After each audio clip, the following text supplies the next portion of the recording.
Ng buhay mga kaibon. For today's video, yan.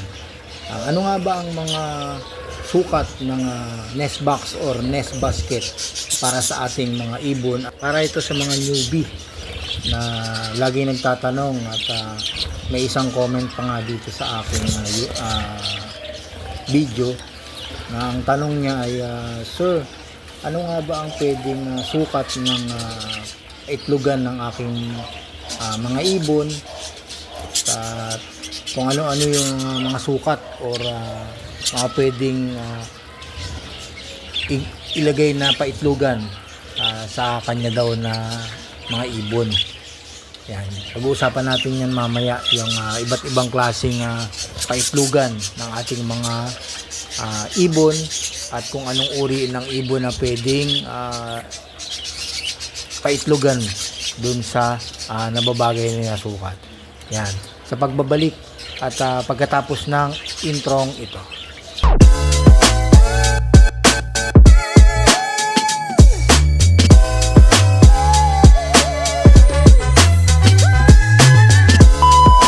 Welcome back mga kaibon. Yung pagpatuloy natin yung pag-uusap natin na tungkol nga dun sa mga paitlogan na pwede sa ating mga lovebirds at kung ano nga yung mga uri na pwedeng ibigay na paitlogan sa kanila. Ito yung video na to ay inopen ko kasi nga mayroong isang newbie na bago sa pag-iibon na tinatanong niya sa akin na kung ano daw ang pwedeng ilagay na paitlogan din sa kanyang ibon. Tinanong ko kung anong kanyang alagang ibon, mayroon daw siyang parakeets at budgie. Tinatanong niya kung ano nga magandang sukat na paitlogan na pwede niyang ibigay dun sa kanyang alagang ibon. Yan, umpisa tayo sa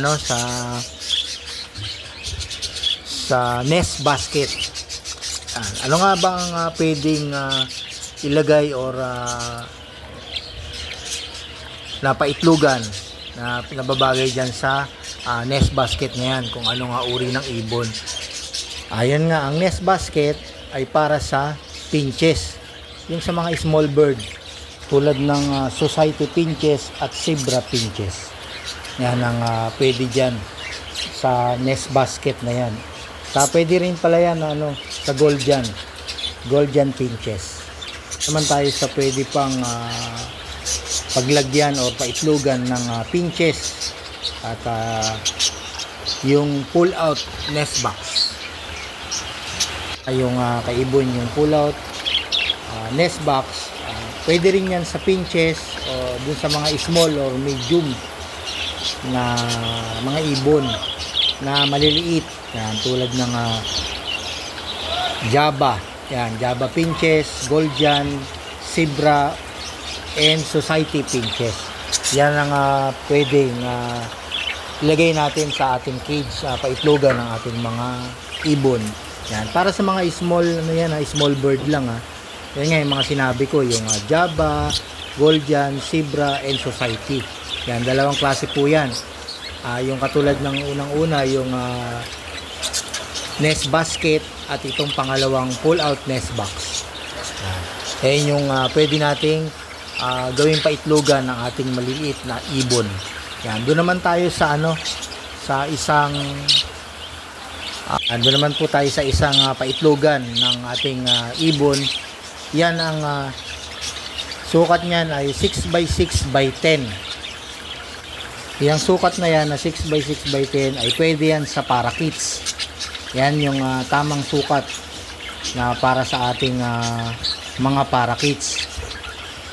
Yan, tulad nitong nasa video, yan 6x6x10 talaga ang gamit kong nest box kasi tamang-tama sa sukat nila yan na pwede silang magpaitlog ng hanggang 10.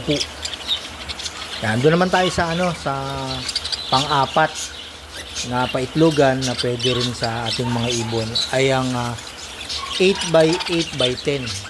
Yung sukat na nest box na yan na 8x8x10 ay para sa African, parakeets, and budgie. Yan, pwede rin yan sa parakeets.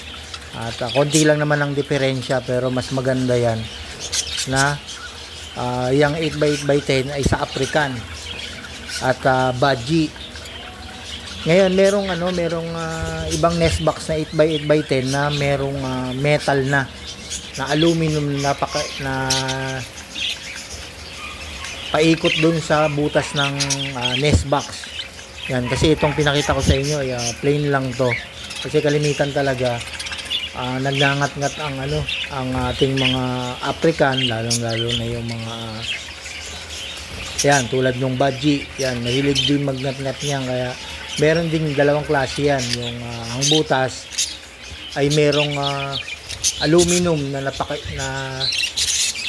paikot dun sa butas. Yan, doon naman tayo sa sa panglima na pwede pa rin sa African, ang 8x8x14. Ayun nga kaibon, gaya nga sabi ko kanina sa inyo, yung nest box na may paikot na aluminum. Yan, mapansin nyo dyan sa photo na sinend ko, ay pwede rin yan sa African lovebirds. Yan, at mahilig kasing tuka-tuka, magngat-ngat yung ating mga African, kaya meron talagang paikot na aluminum dyan sa butas na yan para hindi na lumaki yung butas.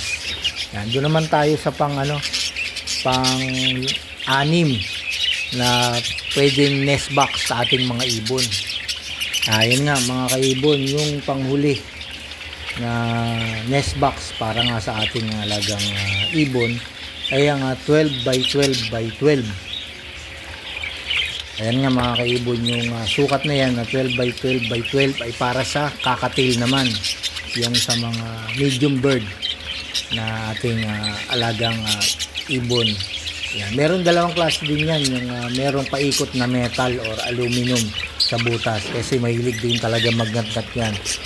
Yung nasa photo na sinend ko ay ayun yung normal na nest box na pang cockatiel, na yung plain lang na walang aluminum.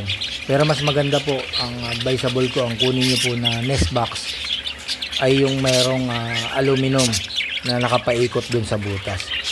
Yun nga mga kaibon, yung mga large bird na yan, wala akong may pakitang video, kasi itong mga normal na lang na inaalagaan ko dito sa aking ibunan ay ang Finches, Java, Goldian, Zebra, Society. Yan, may parakeets, African, Baji, and cockatiel. Pero yung mga ibang large bird, yan, wala akong idea po kung ano nga pwedeng ibigay na nest box dyan sa mga ibon na yan. Pero may mga ibang mag-iibon na may video yan na pakita kung ano nga yung mga sukat na para dun sa mga large bird na pwedeng ibigay nga sa kanilang paitlogan. Pero itong sa akin ay yun ang usual na ginagamit ko dito sa aking ibon. Yan, sana makatulong po sa inyo. Dun po sa dun sa aking subscriber na eto na yun, sagot ko na yung katanungan na yung mga dapat na pwedeng ibigay sa ating mga alagang pinches. Yan, yung ulitin ko po, yung nest basket ay para sa pinches, yung pull out nest box ay para sa pinches, Java, Goldian, Zebra at Society. Tapos yung sukat na 6x6x10 ay para sa parakeets. Pwede rin ito sa parakeets, yung 8x8x10 para sa parakeets, African, and Baji. Tapos meron din tayong 8x8x14 para sa African, at 12x12x12 para sa cockatiel. Nandito na lang po ang aking video, at sana'y nagustuhan nyo po ang aking tips or gabay sa pagbibigay ng mga sukat na nest box sa ating mga alagang ibon. Yan, palike, share, subscribe na lang po ng aking YouTube channel, ang MBA Loop and Aviary. At don't forget to click the notification bell para updated po kayo sa mga video na aking ina-upload. Yan, hanggang dito na lang po mga kaibon, and happy breeding!